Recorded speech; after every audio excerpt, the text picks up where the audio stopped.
Nietzsche serve ao nazismo, Nietzsche serve ao comunismo, Nietzsche serve ao capitalismo. Nietzsche não era nem nazista, nem comunista, nem capitalista, nem nenhuma posição assim facilmente definível. E eu tô falando isso para pensar se é possível ser comunista e nietzschiano. A primeira coisa que você precisa entender é que Foucault chegou a considerar isso quando jovem, tá? Como eu estou escrevendo sobre Foucault, e eu vou inclusive entrar em algum momento de leve nessa questão de comunismo nietzschiano, etc., e sobre Foucault, que morre nietzschiano, mas não morre comunista, se a gente tivesse que botar um rótulo em Foucault, e isso é muito difícil porque Foucault está sempre tentando escapar dos rótulos, mas se a gente tivesse que botar um rótulo em Foucault, Foucault meio que morreu anarquista, eu diria, mas não nenhum tipo específico de anarquismo. Ele vai usar o termo anarqueologia, eu até tenho uns vídeos antigos do canal,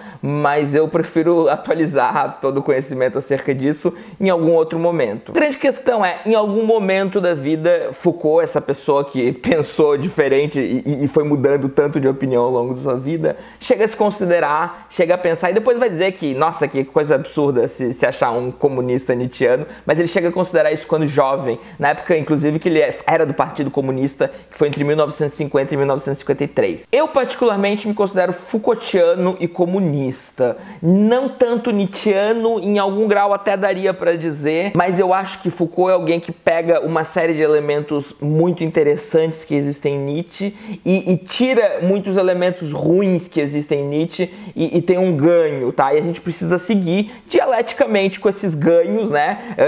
Se for pegar dialética, né? É abandonar uma série de coisas, né? A dialética vai abandonar uma das leis da dialética que está em Engels, é abandonar uma série de coisas, manter uma série de coisas e construir uma outra coisa. Penso dessa maneira e essa questão Foucault, Nietzsche / comunismo segue uma lógica dialética. Primeira coisa que você precisa saber, se você quiser entender minimamente o pensamento de Nietzsche, é que Nietzsche, né, se tiver que escolher entre metafísica e dialética, Nietzsche é um pensador dialético. Se tiver que escolher entre uma visão historicista ou uma visão transcendentalista, Nietzsche é um historicista. Se tiver que escolher entre uma visão materialista e uma visão idealista, Nietzsche é um materialista. Então, o materialismo histórico dialético de Marx e Engels não é exatamente, não é o pensamento de Nietzsche, mas, da sua maneira, Nietzsche é um materialista histórico dialético. Então vamos ver um trechinho muito legal do Gustavo Gaio Fato. Pensando bem, será que Nietzsche era um camarada? Nem fudendo. Nietzsche é um grande precursor da teoria e do pensamento aristocrático. Friedrich Nietzsche não é camarada, nunca foi camarada e não pode ser reivindicado como um camarada. Ele não tem qualquer apreço por um processo de superação do proletariado em cima da burguesia. Isso não existe. A filosofia do Nietzsche é uma filosofia que nasceu e serve para a aristocracia, do plano político da aristocracia. Mas Nietzsche tem contribuições muito interessantes sobre várias coisas, né? Não significa jogar o bebê com a água fora, mas reivindicá-lo como comunista, utilizá-lo de forma que ele se aproxime do comunismo, aí é viagem. Me pediram aqui então, né, o comentário é: professor, você poderia fazer um react ou uma resposta ao que o Gaio Fato falou de Nietzsche em seu vídeo sobre ateísmo e comunismo? Segundo ele, totalmente incompatível a filosofia de Nietzsche para o militante comunista. Acho parecido com o tema dos últimos vídeos sobre Foucault e comunismo. Rafael, obrigado pelo comentário. Não teria visto o vídeo do Gaio Fato se não fosse esse comentário, então agradeço e vamos dar uma analisada nessa fala do Gaio Fato, que eu achei bastante legal, mas eu queria trazer aí uma série de outras coisas. Primeiro, Gaio Fato está 100% correto em dizer que Nietzsche não era um camarada. Não faz nenhum sentido na obra de Nietzsche dizer que ele é um camarada. É nem fudendo mesmo que Nietzsche era um camarada, tá? Isso nunca entrou em questão. Quando eu falo de comunismo Foucaultiano, Nietzscheano, nem Nietzscheano especificamente, em momento algum o meu objetivo é que Nietzsche seria um camarada. A grande questão é: os pensadores, os grandes pensadores têm que ser usados como ferramentas e não como pessoas que a gente vai se tornar seguidores, fiéis seguidores à doutrina, ao profeta ou qualquer outra coisa. A gente precisa usá-los como ferramentas. Então, o que está em questão aqui nesse vídeo não é se Nietzsche era um camarada ou não, porque isso não existe nenhuma dúvida, Nietzsche não era um camarada. A grande questão é se Nietzsche serve a você que é comunista, você que é socialista, anarquista ou qualquer outra coisa. Se o pensamento de Nietzsche é algo irrelevante, que deve ficar lá no século XIX, ou se o pensamento de Nietzsche tem valor para o século XXI. E daí eu vou defender que tem valor para o século XXI, obviamente, porque eu me considero um comunista nietzschiano. E daí entra a questão do pensamento aristocrático. Daí já é uma meia-verdade o que o Gaio Fato diz. De fato, filosoficamente falando, o pensamento de Nietzsche é aristocrático. O que acontece? Historicamente falando, não existe uma defesa da aristocracia da época. Não existe, na verdade, uma defesa da aristocracia do contexto em que a gente tem aí, né, a transição do mundo feudal para o mundo capitalista, e que existe toda uma aristocracia aí a ser derrubada, que já estava, né, tá falando do século XIX, isso vem acontecendo bem antes, né? Então, assim, não é essa aristocracia que Nietzsche está defendendo. Nietzsche tem um pensamento aristocrático, mas não tem a defesa de uma aristocracia histórica. O máximo que a gente vê é Nietzsche elogiar, por exemplo, a Grécia Antiga. Então Nietzsche é um filólogo que estudava os textos da Grécia Antiga, e ele inclusive vai considerar que, diga-se de passagem, que Sócrates e Platão já são o declínio desse povo aristocrático. Porque a gente sabe que a Grécia Antiga é o grande exemplo de sociedade aristocrática. Nietzsche é muito influenciado e um grande admirador da Grécia Antiga, mas ele vai ver aquilo que a gente chama de auge da democracia ateniense, então, como decadência. Isso precisa ficar claro para a gente não se perder. Então esse pensamento aristocrático de Nietzsche é uma coisa bem distante, é um raciocínio de maneira filosófica, mas historicamente distante. O máximo que a gente encontra é Nietzsche defendendo alguns indivíduos. Então, para Nietzsche, a humanidade produz milhares, milhões de seres humanos para produzir um ou outro que são grandiosos. E daí a gente precisaria ir, né, que eu não vou fazer isso nesse vídeo, ir para o conceito de Übermensch, que é muito mal traduzido quando é traduzido como super-homem. O melhor é traduzir como além-homem, como faz o Paulo César de Souza. Peguei o primeiro livro que apareceu pela frente, tá?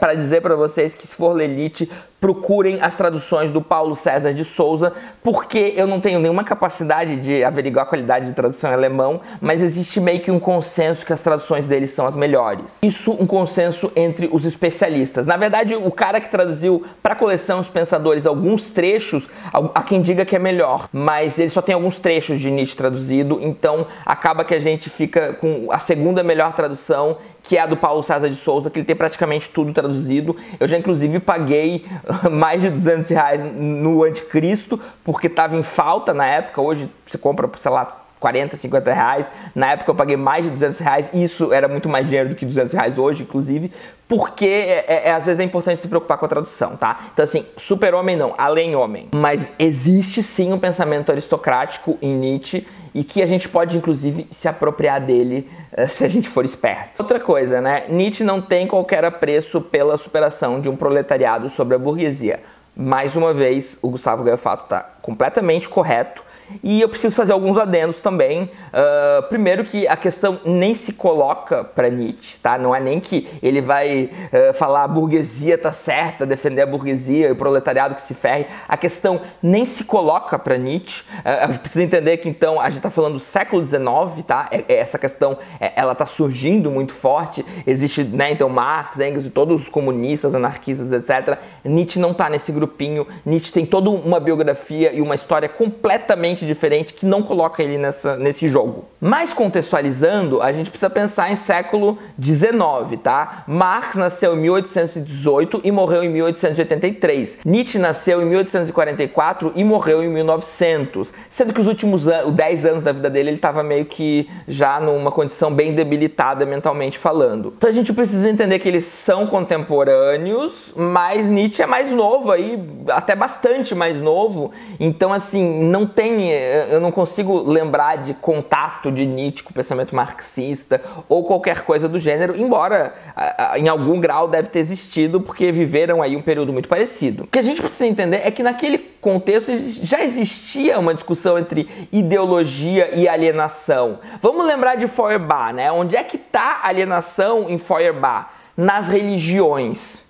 Então, quando se pensava nesse fenômeno, né, de uma elite alienando, bababá, bababá, pensava-se muito na religião como instrumento, como a estrutura dessa alienação. Qual que é o ganho teórico que Marx e Engels vão trazer aqui? É mostrar que a estrutura é a economia da sociedade, que a religião é superestrutura. Então Nietzsche não está lá. Nietzsche é uma das pessoas que está pensando na religião, não em termos de estrutura, sobre superestrutura, mas Nietzsche é alguém que vai fazer críticas à religião cristã, à moral da compaixão, tudo isso que está acontecendo, tudo isso que hoje em dia a gente vê a burguesia se utilizando muito, né? Ah, Brasil acima de tudo, Deus acima de todos, blá blá blá. A religião, né? Esse jogar para o metafísico, jogar a nossa opressão, jogar a opressão de uma classe dominante para o metafísico, para um Deus que oprime, para um Deus que escolhe um povo, etc. É tudo uma questão ideológica, então, e tudo ferramentas que a burguesia e as classes opressoras sempre se utilizam. E assim como Marx e Engels, Nietzsche também é uma arma acerca disso. Então a questão econômica da estrutura da sociedade nem se coloca para Nietzsche, por isso que também não tem nem como Nietzsche ser um camarada. Mas se você está interessado em entender essa estrutura religiosa de pensamento, fazer uma crítica, inclusive transpor essa crítica para a moral, para o modo como a gente vê a ética e até mesmo para a ciência. Então Nietzsche não é um crítico da ciência, Nietzsche é um crítico da ciência que se vê até de maneira meio metafísica ainda, uma maneira de ver a ciência que não se liberta da metafísica. Você também vai ter muita coisa interessante para ver em Nietzsche. Nietzsche está muito preocupado em combater o pensamento metafísico, e aí a gente vê sobressair essa questão dele ser tanto dialético quanto materialista. Eu acho que isso vai ficar mais claro quando sair o meu review O que é Dialética, do Leandro Konder, que eu estou preparando. Nietzsche também está preocupado em acabar com a moral cristã, a moral da compaixão. Não é em termos de compaixão que você vai ser comunista. Isso precisa ficar claro, a gente vai precisar discutir muito mais sobre isso, mas a ideia da compaixão, ela serve à classe dominante. Ela serve à classe dominante que mantém as estruturas de poder que impedem o povo de se emancipar e que dá migalhas em termos de compaixão, né? Então olha como somos bonzinhos, vamos fazer doações e bababá que constituem uma parcela ínfima da nossa renda, da renda que a gente adquire explorando, e vamos chamar isso de compaixão. Agora sou eu, Daniel, também projetando algumas coisas, porque Nietzsche também não vai usar as coisas nesse termo, mas é só para deixar claro para vocês que a moral da compaixão, ela não serve ao comunismo. Então esse vídeo, ele é para dar uma pincelada, porque eu também vou escrever sobre isso.